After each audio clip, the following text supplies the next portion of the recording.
Que ta nourriture soit ton premier médicament. J'aime beaucoup cette phrase. Et il y a une autre que j'ai fabriquée depuis un certain temps, c'est tu es ton premier médecin. Et je vais vous dire dans cette vidéo pourquoi je pense que chacun de nous est son premier médecin.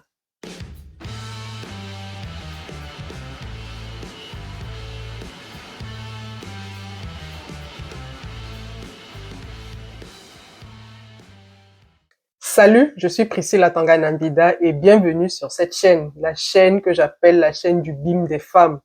La chaîne au travers de laquelle je voudrais que les femmes adoptent le bon mindset. Je partage ici assez d'idées, assez d'histoires inspirantes pour que les femmes adoptent le bon mindset. Parce que quand vous avez le bon mindset, vous avez une vie beaucoup plus agréable. C'est également une chaîne au travers de laquelle je voudrais que l'argent ne soit plus un problème pour les femmes. C'est pour ça que je partagerai de temps à autre des idées de business. Voilà, c'est vraiment pour que les femmes accèdent à cette autonomie financière, à cette indépendance financière. Et aujourd'hui, on va parler mindset.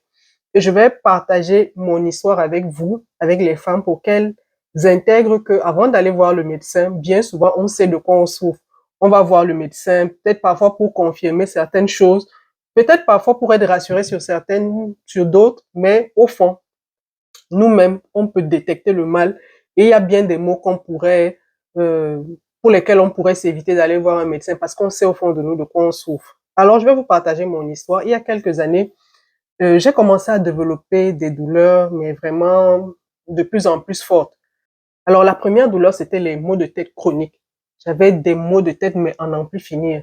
J'avais l'impression que toute la nuit, mon cerveau ne se reposait pas. Donc, dès le lever, je me levais, j'avais tellement mal à la tête. C'était intenable, en fait. La deuxième douleur, c'était une douleur au niveau de la nuque. J'avais très mal dans la nuque et en même temps, j'avais développé une douleur au niveau de l'épaule droite. Donc, ces deux douleurs-là étaient difficiles. Donc, de plus en plus, en fait, quelqu'un qui restait avec moi, à côté de moi, allait remarquer que je suis tout le temps en train de détendre mon cou, en train de bouger des épaules. Ça s'était transformé en tic, on va dire. Donc, tout le temps en train de vouloir me relaxer au niveau de l'épaule, détendre, au niveau du cou, détendre mon épaule et tout. Et l'autre douleur, c'était une douleur au niveau du flanc droit. C'est-à-dire, j'avais une douleur comme dans le ventre et ça faisait de plus en plus mal. La plus difficile à vivre de ces douleurs-là, c'est le bruxisme que j'ai développé. Le bruxisme, c'est quoi? C'est pendant le sommeil, j'avais les dents qui claquaient. Vous voyez quand vous êtes dans le froid et que vous n'êtes pas suffisamment protégé, vous avez les dents qui claquent, claquent, claquent. Exactement. C'est ce bruit-là que mes dents faisaient dans la nuit pendant que je dormais. Et je m'étais rendu compte que même en journée, j'avais développé ce bruxisme-là. Et je suis allée voir un médecin. Je suis allée en consultation, j'ai vu un médecin, je lui ai décrit les symptômes et tout. Et il a fait les premières observations d'usage. Il a essayé de vérifier au niveau de mon flanc droit qu'est-ce qu'il y avait. C'est au toucher, il ne voyait rien. Il me disait, est-ce que c'est à tel niveau? Et quand il touchait, il n'y avait rien. Il me disait, c'est quand même curieux. Vous sentez comme une douleur, vous sentez comme une masse, mais il n'y a rien. Je ne sens rien. Moi qui suis en tant que médecin, en train de toucher, je ne sens rien. Il dit, par contre, pour la nuque, le cou et l'épaule, je crois que c'est des tensions. Il faudrait peut-être que vous preniez un temps de repos et voilà, après le temps de repos, on va voir ce que c'est. Donc, il m'a demandé de prendre la plus grande période de repos que je pouvais, d'aller vraiment, voilà, me détendre et tout.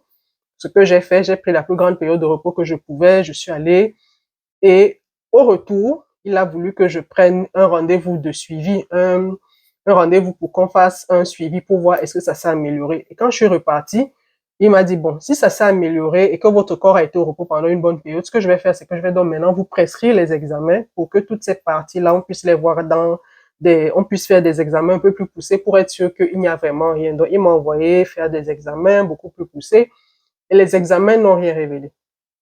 Donc, quand les examens m'ont été remis, je suis reparti le voir, il a regardé les examens, il m'a dit, voilà, c'est bien ce que je pensais, je ne vois rien, vous ne souffrez de rien, mais je pense que tout est dans votre tête. Il y a une situation dans votre tête qui vous met dans cet état-là et c'est en train de dégénérer.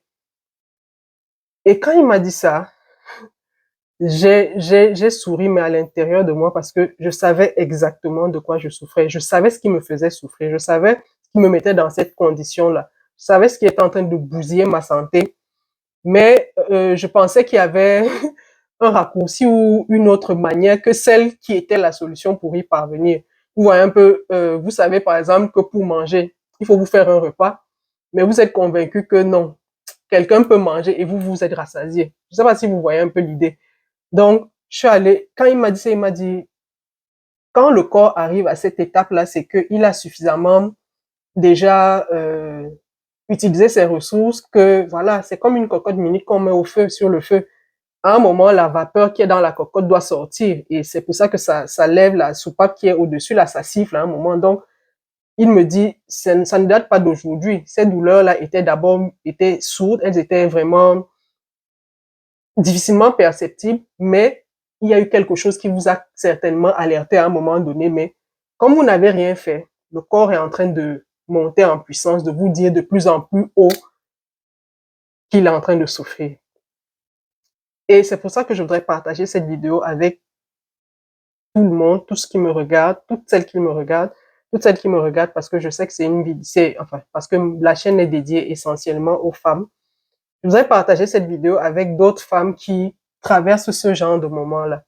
Ces moments où votre santé est en train de prendre un sérieux coup et vous savez l'origine du mal, mais vous n'osez pas. On préfère garder la tête dans le sable comme une autruche en se disant, bon, ça va passer, je vais m'habituer, c'est pas si grave que ça. Moi, en tout cas, comme je vous ai dit, je savais de quoi je souffrais. Je savais exactement de quoi je souffrais. Je savais exactement ce qui me mettait dans cet état-là. Je savais exactement ce qui me causait ces douleurs-là. C'est vrai qu'au début, quand la douleur à l'épaule a commencé, j'ai pensé que, quand la douleur au cou et à l'épaule, quand les deux ont commencé, j'ai pensé que c'était le fait de conduire.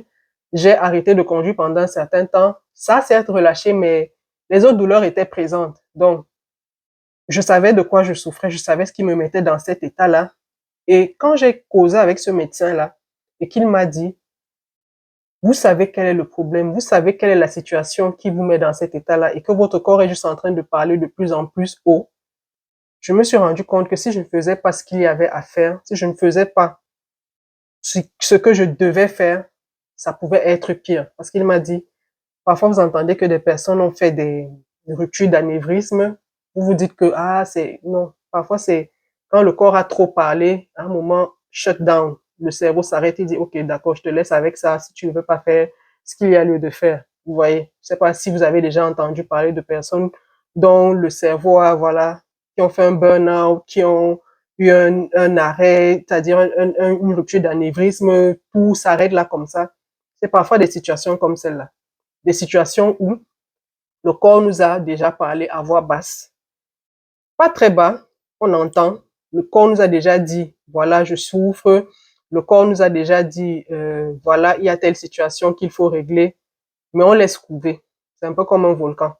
On laisse couver, on laisse couver. Quand on se rend compte que la lave monte en surface, on prend une couche de, je sais pas quoi, on rajoute pour que voilà, la lave ne sorte pas. On couvre, on couvre, on couvre.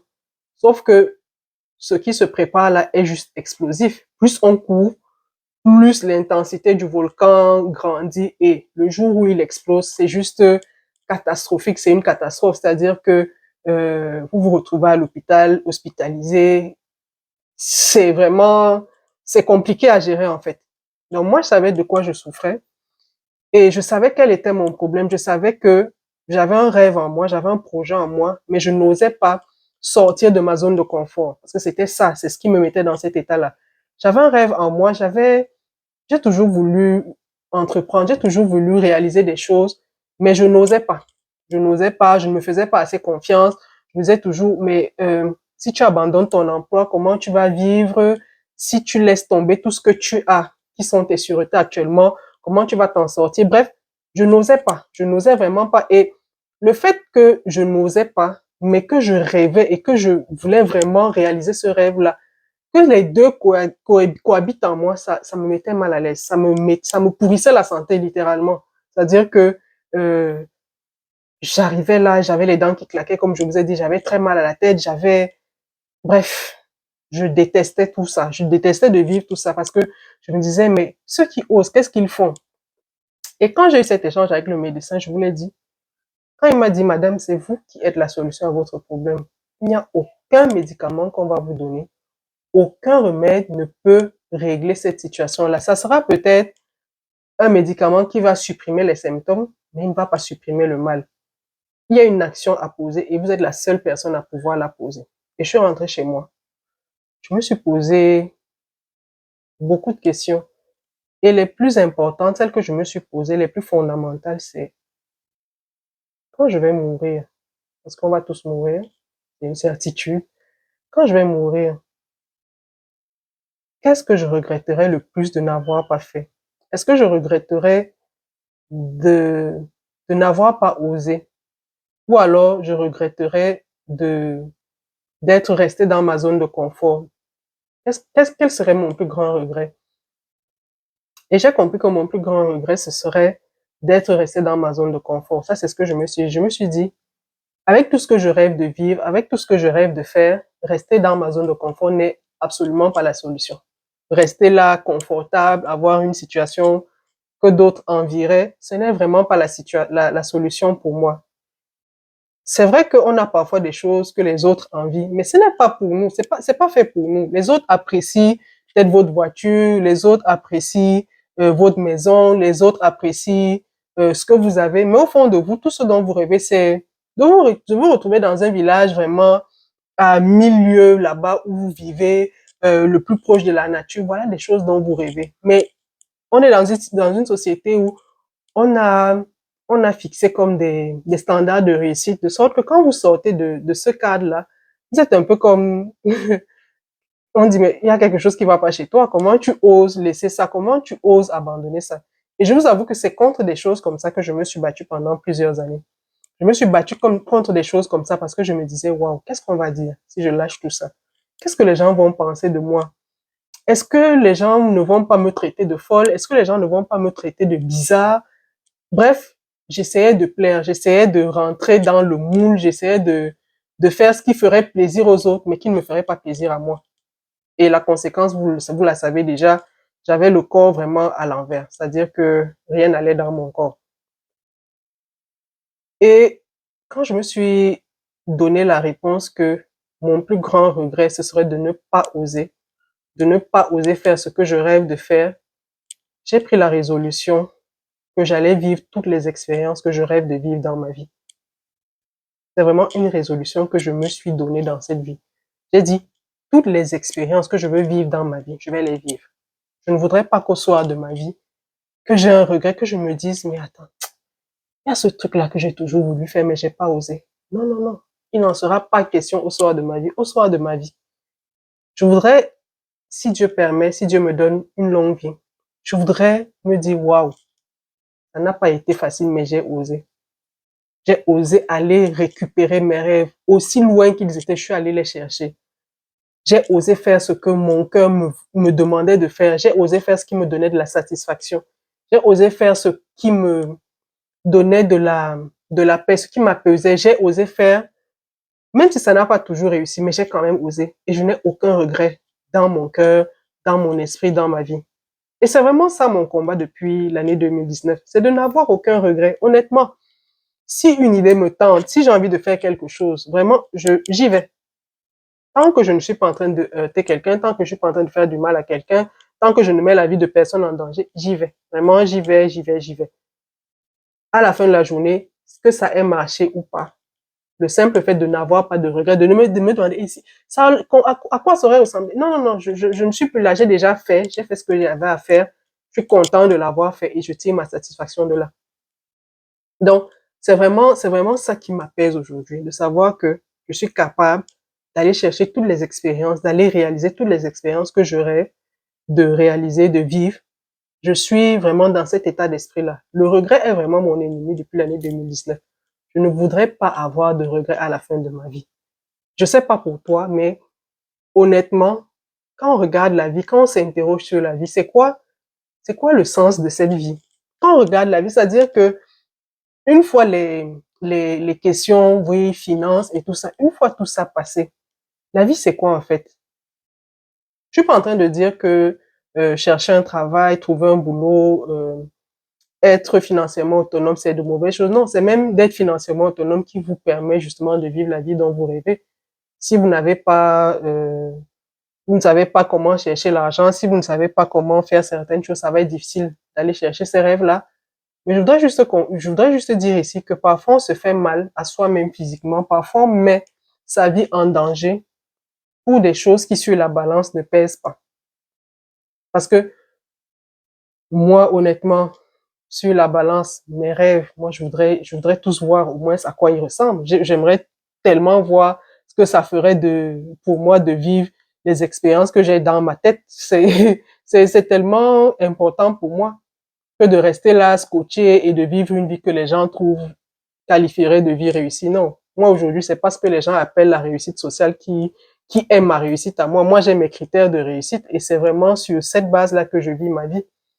Donc, je partageais cette histoire-là parce que je sais qu'il y a quelqu'un ici qui me regarde et qui est certainement en train de vivre en se basant sur ce que les gens pensent. Il y a certainement quelqu'un, une femme ici, qui est en train de baser ses choix sur ce que les autres pensent, sur ce que les autres vont dire, sur ce que la société va dire. Est-ce que ce que tu fais là, tu as vu qui d'autre faire ça? Oui, parce que voilà aussi. Quand personne avant vous n'a fait quelque chose, euh, dans votre entourage, hein, on vous regarde en se disant, mais ce qu'elle fait là, ce qu'elle tente de faire là, c'est quoi? Non, il faut savoir que si Dieu a mis quelque chose, un rêve, un projet, quelque chose dans votre cœur, c'est pour une raison. C'est pas anodin.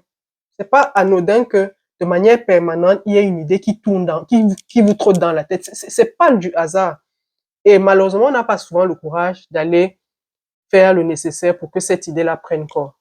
Cette idée qui est dans ta tête là, moi je voudrais te dire, parce que moi j'ai osé et aujourd'hui je suis beaucoup plus apaisé. Cette idée qui est dans ta tête là, elle n'y est pas pour rien. Non, il y a une raison précise. Il y a quelque chose que Dieu voudrait que tu ailles chercher au travers de cette idée là. Et malheureusement, comme le médecin me l'a dit, il n'y a aucun médicament qui ira euh, réaliser l'idée pour toi. Non, le médicament va peut-être faire disparaître les symptômes de manière momentanée, mais le mal sera là tant que tu ne poses pas les actions qu'il faut. Mais je voudrais juste ici vous dire que quand vous vous comprenez, quand vous connaissez déjà comment fonctionne votre corps, quand il y a une douleur qui survient, du type de celle que j'ai décrite, vous savez exactement ce qu'il faut poser comme action. Moi, ça fait un moment que je prends plus de médicaments contre les maux de tête parce que je sais, soit j'ai mal dormi, soit j'ai faim. Donc, si à un moment de la journée, j'ai ma tête qui cogne, je dis, ah, je n'ai pas mangé depuis le matin. Je mange, je me repose et après, tout est correct. Donc, je voudrais juste partager ce témoignage-là parce que je sais que c'est parfois dans le témoignage des autres qu'on trouve la force de faire ce qu'on a à faire, ce qu'on veut faire. Je partage mon témoignage et j'espère qu'il édifiera quelqu'un, une dame. J'espère qu'il donnera de la force à une dame. On a souvent peur de l'inconnu, mais comme je dis, ce rêve qui a été placé en toi, il n'a pas été placé au hasard. Dieu va te donner les ressources au-delà de ce que tu espères. Parfois, on croit qu'on tient quelque chose de géant, mais quand on découvre ce pourquoi Dieu, ce vers quoi Dieu nous appelle, on dit waouh, waouh. C'est pas pour négliger ce qu'on avait, non, c'était quelque chose d'important, c'était quelque chose de grand. Mais on comprend juste que il y a des saisons dans la vie. Et il faut arrêter de se bloquer à une saison, refuser de passer à la suivante parce qu'on se dit, je ne sais pas vivre dans la chaleur, je ne sais pas vivre peut-être dans la glace, dans la neige, non. C'est ça la vie, c'est pour ça que nous sommes ici. En tout cas, moi, c'est ma perception. On est ici pour faire des expériences, expérimenter des choses. À quoi ça me servirait d'être en mauvaise santé, mais au mauvais endroit? À quoi ça me servirait? À quoi ça me servirait d'avoir le corps qui fait mal, la tête qui fait mal, les dents qui claquent, des douleurs à l'épaule et tout, parce que je veux satisfaire, je vais faire plaisir aux gens, parce que je veux satisfaire l'idée que les gens ont de moi, parce que je ne veux pas que les gens se fassent une autre idée de moi. À quoi ça me servirait? Honnêtement, ça ne me servirait à rien. Je sais pas, peut-être c'est parce que j'avance en âge que j'ai ce type de réflexion là, parce que 10 ans plus tard, c'est pas moi qui réfléchirais comme ça. Je vous dirais que non, si socialement tu as réussi, c'est que voilà, il faut rester là. Mais plus j'avance en âge, plus la vie me donne d'avoir une lecture au deuxième degré de certaines choses. C'est-à-dire, il y a des choses que je ne lis plus juste, voilà, de manière, non, j'essaie d'avoir la lecture en filigrane, de comprendre ce qui se dit en filigrane, ce qui est en filigrane. Et c'est beaucoup plus vers là que je tends. C'est ce côté spirituel là que je développe avec le temps et que je t'invite aussi à développer. Voilà, la vidéo a été plus longue que je ne pensais, mais j'espère que le message est parvenu au destinataire. Tu souffres certainement, il y a des douleurs que tu ressens aujourd'hui. Et j'ai envie de te dire que si ce sont des douleurs qui sont liées au fait que tu n'oses pas, que tu ne veux pas faire le grand saut, moi je t'invite à le faire. Parce que vivre avec les regrets, voilà, c'est ça que tu es en train de vivre là. Et le corps a cette capacité-là à s'exprimer de plus en plus haut quand il parle et qu'on ne l'écoute pas. Au début, c'est tout bas. Ça sera un mal de tête une fois tous les 3 mois. Et quand il parle et que tu ne fais pas ce qu'il y a à faire, la cadence s'accélère et un jour. Donc, je crois que j'ai dit ce que j'avais à dire. C'est vraiment un partage. C'est vraiment un wake-up call. Voilà. J'espère que mon message aura été compris et que chacun de nous fera le nécessaire pour vivre la vie telle qu'il l'entend, pour se donner les moyens surtout. Oui, c'est le plus important, se donner les moyens de, de faire germer cette graine qui est placée en nous et pas au hasard. Alors, si tu connais quelqu'un qui pourrait être intéressé par ce message, n'hésite pas à lui partager cette vidéo. Ça me ferait énormément plaisir à moi, mais surtout à la personne, parce que oui, ces choses qu'on entend, quand on entend que d'autres l'ont fait, c'est un beau au cœur, ça redonne la force. Partage cette vidéo autour de toi et surtout abonne-toi. Ça me ferait plaisir d'avoir une abonnée de qualité comme toi sur la chaîne. Ça fait grandir la communauté. Laisse-moi en commentaire ton témoignage, ton message, si tu as également fait quelque chose qui te faisait peur au début, mais qui à la fin s'est avéré nécessaire. Ça me ferait énormément plaisir. Je te dis à bientôt pour une autre vidéo. Prends soin de toi.